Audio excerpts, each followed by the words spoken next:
Okay तो यह है नेक्स्ट क्वेश्चन आपके स्क्रीन पे, question number 12 from your exercise of current electricity. ठीक है, क्वेश्चन नंबर 12 में कहा गया है अ voltmeter has a resistance of 30 ओम। तो आपके पास रेजिस्टेंस दिया हुआ है वोल्टमीटर का 30 ohm, and what will be the reading when it is connected across a cell of EMF 2 volt. जिस सेल के अक्रॉस इसको कनेक्ट किया है उस सेल का ईएमएफ दिया हुआ आपको 2 वोल्ट, उस सेल का इंटरनल रेजिस्टेंस दिया है आपको 10 ओम, और आपको पूछा गया है वोल्टमीटर का रीडिंग कितना होगा। मतलब सीधा सीधा आपको पोटेंशियल डिफरेंस पूछा है, वी पूछा है। वोल्टमीटर किसका रीडिंग देता है? पोटेंशियल डिफरेंस वी दिखाता है, राइट।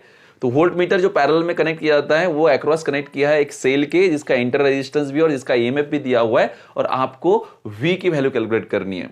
बच्चों क्वेश्चन नंबर 12 जैसा है बिल्कुल as it is question number 20 है आपके एक्सरसाइज का। तो क्वेश्चन नंबर 12 को पढ़ने के बाद में आप खुद जाके क्वेश्चन नंबर 20 को पिक कीजिए एक्सरसाइज में के, उसका डेटा लिखिए और आप बड़े आसानी से इस तरीके से कैलकुलेशन कर सकते हो। ठीक है, तो देखिए v is equals to I R, ये वाला फॉर्मूला हम यहां पे यूज करेंगे। ये तो आपका डेटा हुआ, फॉर्मूला में हम यूज करेंगे v is equals to I R. ठीक है, आपको v निकालना है, I की वैल्यू आपके पास नोन नहीं है और R आपके पास है कैपिटल R। ठीक है, लेकिन I का एक फॉर्मूला हमको पता है कि I का फॉर्मूला है I is equals to that is what EMF upon total resistance. याद है आपको?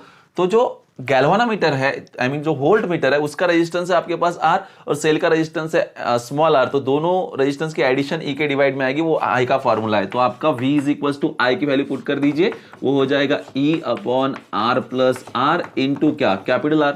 सारी वैल्यूज पुट कर दीजिए, सारी वैल्यूज पुट कर दोगे तो आपको क्या मिलेगा? That v is equals to E की वैल्यू है आपके पास में 2, देन नीचे कैपिटल R और स्मॉल r। कैपिटल R की वैल्यू 30, स्मॉल r की वैल्यू 10, तो ये हो जाएगा 30 plus 10 that is 40 basically, and जो कैपिटल R है उसकी वैल्यू फिर से मैं यहाँ पे क्या लूंगा? 30 लूंगा। तो that will become 2 divide by 40 into क्या हो जाएगा? 30। तो इस 2 से हम इस 40 को डिवाइड करेंगे तो नीचे बचेगा 20, तो 30 डिवाइड बाय 20 मतलब ये रहेगा 3/2, मतलब E रहेगा 1.5 वोल्ट। ठीक है, तो प्लीज क्वेश्चन नंबर 12 के बाद में जो क्वेश्चन नंबर 20 है, मैं टेक्स्ट बुक में से आपको वैल्यू बता देता हूं उसकी। ठीक है, तो ताकि आप आराम से उसको देख सकते हो। ठीक है, क्वेश्चन नंबर 20 भी जाइए। Volt meter has a resistance of 100 ohm. तो यहाँ पे आपको वोल्ट मीटर का रेजिस्टेंस कितना दिया हुआ है, क्वेश्चन में चेंज करेंगे हम। वोल्ट मीटर का रेजिस्टेंस दिया है 100 ओहम। ठीक है, ये 100 ओहम हो गया।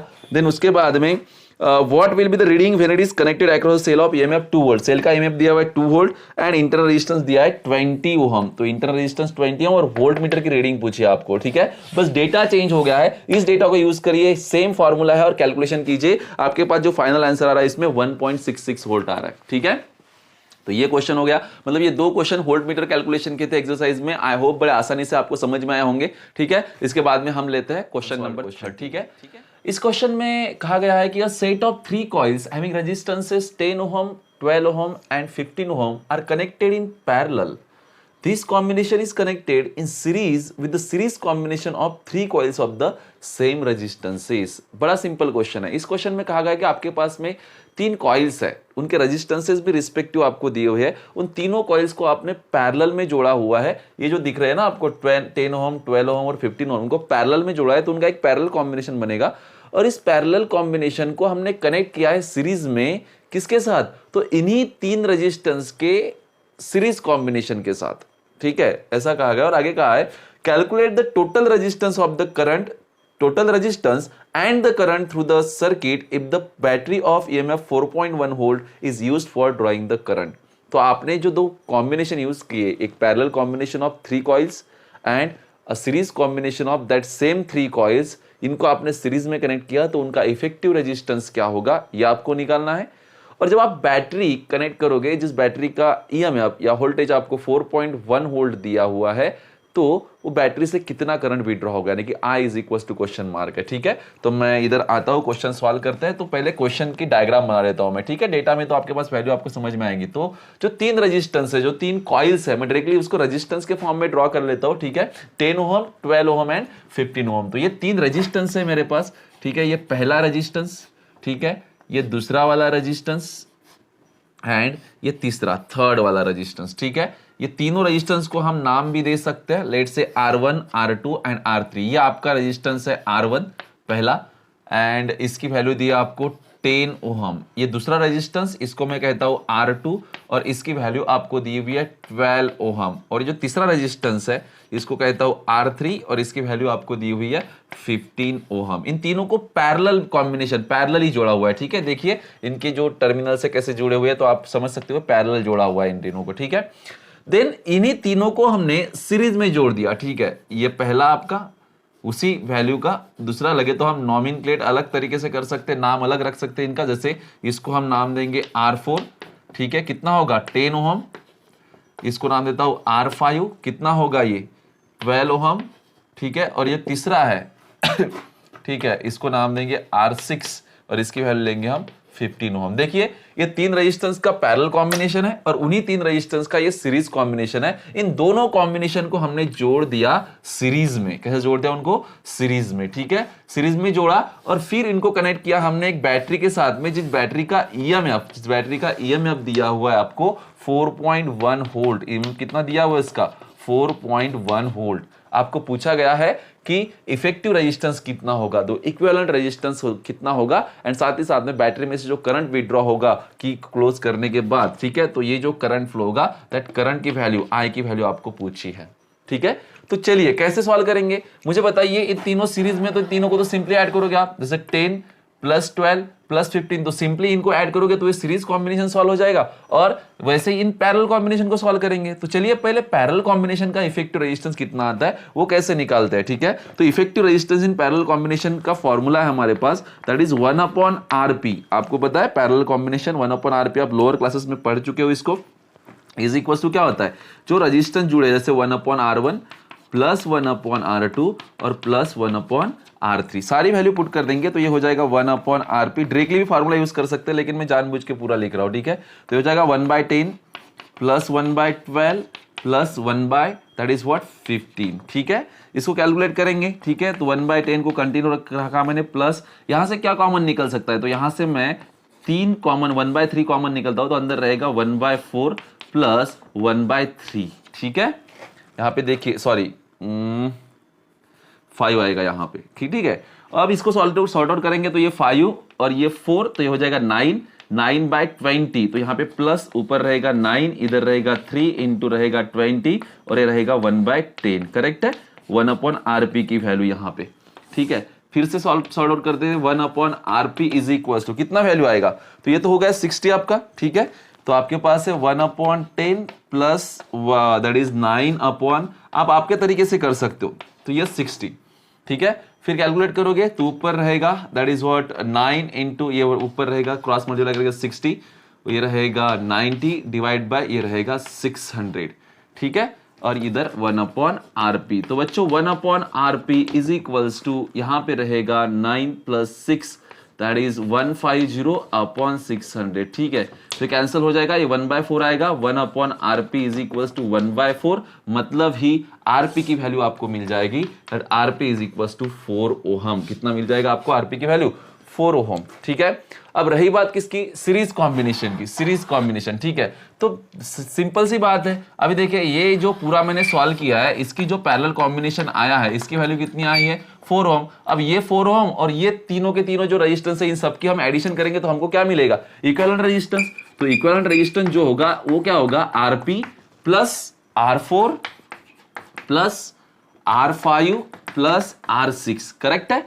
सबकी एडिशन करेंगे तो ये होगा 4 जो आया है आपके पास, 4 + 10 + 12 एंड +15। इसको आप कैलकुलेट कीजिए तो R इक्विवेलेंट कितना आएगा? दैट इज ये 14 + 12 + 15, ठीक है। तो इसका टोटल आंसर आने वाला है दैट इज व्हाट 41 ओहम। तो इक्विवेलेंट रेजिस्टेंस होगा आपका 41 ओहम। अब 41 ओहम तो मतलब आपको इक्विवेलेंट रेजिस्टेंस नहीं, आपको तो I पूछा गया था। तो we all know that current is equal to क्या होता है, दैट इज जो भी ईएमएफ आपके पास है that EMF divide by total resistance, equivalent resistance. तो ईएमएफ आपके पास कितना है? 41, और ये जो I है आपके पास में, सॉरी 41 नहीं है, R आपके पास जो है 41 है और E जो है आपके पास में 4.1 है, ठीक है। तो इसको कैलकुलेट करेंगे तो आपके पास आंसर कितना आएगा? I is equal to 0.1 ampere, ठीक है। तो ये रहेगा करंट का फाइनल आंसर इस क्वेश्चन का, क्वेश्चन नंबर 30 का, ठीक है। तो अब लिखते हैं ओके। तो ये जो नेक्स्ट प्रॉब्लम है ये प्रॉब्लम बेस्ड है पोटेंशियोमीटर पे, और ये question number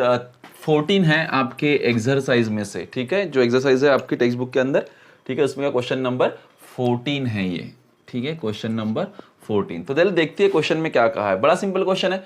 a potentiometer wire has a length of 1.5 metre, ठीक है, जो पोटेंशियोमीटर वायर होती है, ठीक है, पोटेंशियोमीटर डिवाइस आप सबने स्टडी किया है, उस पोटेंशियोमीटर डिवाइस की जो लेंथ आपको दी हुई है L, ठीक है, बैलेंसिंग लेंथ, ईएमएफ को जो लेंथ बैलेंस करती है, यानी कि नल पॉइंट ढूंढ के जो आप लेंथ ढूंढते हो, ठीक है, जो नल पॉइंट से लेकर हायर पोटेंशियल पॉइंट से लेकर नल पॉइंट तक जो लेंथ होती है उसको हम बैलेंसिंग लेंथ कहते हैं और उसको हम डिनोट करते हैं स्मॉल एल से, ठीक है। लेकिन आपको यहाँ पे लेंथ दी है पोटेंशियोमीटर वायर की, ठीक है, तो जो पोटेंशियोमीटर वायर की लेंथ है उसको हम कैपिटल एल से रिप्रेजेंट करेंगे and that is equal to 1.5 metre, ठीक है। देन इसने कहा है कि एंड रेजिस्टेंस ऑफ 10 ओम, उसी वायर का जो रेजिस्टेंस है R इज इक्वल टू, वो दिया हुआ है आपको 10 ohm. It is connected in series with the cell of EMF 4 volt, जो सेल दिया हुआ उस सेल का EMF दिया हुआ है आपको 4 वोल्ट एंड उसका ही इंटरनल रेजिस्टेंस दिया हुआ है 5 ओम, स्मॉल r दिया हुआ है आपको 5 ओहम। आगे क्या कहा है, ठीक है, आगे कहा है कैलकुलेट द पोटेंशियल ड्रॉप पर सेंटीमीटर ऑफ द वायर। तो आपको क्या कैलकुलेट करना है, पोटेंशियल ड्रॉप पर सेंटीमीटर, यानी कि पोटेंशियल ग्रेडियंट निकालना है ना, voltage drop per unit length is potential gradient ना, तो पोटेंशियल ड्रॉप निकालना है, मतलब पोटेंशियल ग्रेडियंट निकालना है आपको, ठीक है। लेकिन ध्यान रहे कि ये पोटेंशियल ग्रेडियंट कैसे निकालना है, दैट इज पोटेंशियल ग्रेडियंट और potential drop per unit centimetre निकालना है, मतलब कि जो लेंथ आपको लेनी है वो सीजीएस सिस्टम लेनी है, तो बेसिकली वोल्ट पर सेंटीमीटर में आना चाहिए आपका। इसका मतलब जो लेंथ आप लोगे उस लेंथ को आपको मीटर में नहीं सेंटीमीटर में रखना पड़ेगा। 1.5 मीटर मतलब क्या, 150 सेंटीमीटर। क्लियर है? यस, बस ये आपका डेटा है, आपके पास लेंथ है, आर है, ई है, स्मॉल आर, इंटर रेजिस्टेंस और पोटेंशियल ग्रेडियंट निकालना है। क्या फॉर्मूला है पोटेंशियल ग्रेडियंट का, वी ऑल नो दैट, ठीक है। पोटेंशियल ग्रेडियंट, यार पोटेंशियल ग्रेडियंट का फॉर्मूला सभी को पता होना चाहिए। Potential gradient is equal to क्या होता है, that is voltage drop per unit length. लेकिन ध्यान रहे इस बार लेंथ आपको सेंटीमीटर में लेनी है क्योंकि आपको पूछा है पोटेंशियल ड्रॉप पर सेंटीमीटर, ठीक है। अब V is equal to, we all know that V is equal to होता है IR, ओम्स लॉ के अकॉर्डिंग, और लेंथ तो लेंथ है, ठीक है। और I को हम क्या लिख सकते हैं, I को हम लिख सकते हैं that is E that is E upon total resistance. Total resistance क्या होगा, ये उस वायर का रेजिस्टेंस जो एक्सटर्नल माना जाएगा या जो वायर का रेजिस्टेंस कैपिटल R और इंटर रेजिस्टेंस सेल का स्मॉल r, तो ये के नीचे क्या आएगा, capital R plus small r, ये I की वैल्यू हो जाएगी अपने पास, और बाजू में हमारे पास में capital R as it is और लेंथ है, ठीक है। सारी वैल्यूज पुट कर दीजिएगा, सारी वैल्यू पुट करेंगे तो क्या मिलेगा, E की वैल्यू है हमारे पास में 4 डिवाइड बाय ये R plus small r, capital R की वैल्यू है तुम्हारे पास 10 प्लस स्मॉल r की वैल्यू है 5, तो ये होगा 10 प्लस 5 15 इंटू कैपिटल R की वैल्यू है आपके पास में फिर से ऊपर 10 और डिवाइड में जो L है वो लेना है आपको 150। कितना लेना है आपको, 150, ठीक है। इसको कैलकुलेट करोगे तो आपको मिलेगा ऊपर सीधा ये हो जाएगा 40 और डिवाइड में ये हो जाएगा आपके पास 15 मल्टीप्लाइड बाय 150, ठीक है। तो दिस विल बिकम 40 अपॉन यहाँ पे हो जाएगा 2250। सिंपली इधर होगा ये पोटेंशियल ग्रेडियंट। आपको पोटेंशियल ग्रेडियंट को सॉल्व करेंगे तो पोटेंशियल ग्रेडियंट इक्वल्स टू इसका लॉग, दोनों लॉग की सब्सट्रैक्शन और उसका क्या आएगा, एंटी लॉग, ठीक है। एंटी लॉग निकालने के बाद इसका जो भी आंसर आएगा that answer will be in volt पर सेंटीमीटर। इसका टेक्स्ट बुक से मैं आंसर देख लेता हूं क्या है। टेक्स्ट बुक में इसका आंसर दिया हुआ है आपको 0.0178 वोल्ट पर सेंटीमीटर, ठीक है। तो इस तरीके से आपको इस क्वेश्चन को कैलकुलेट करना था, ये था क्वेश्चन नंबर 14, ठीक है। तो इस वीडियो में यहीं पे रुकते हैं, आपसे नेक्स्ट वीडियो में मुलाकात होगी, तब तक के लिए बाय बाय।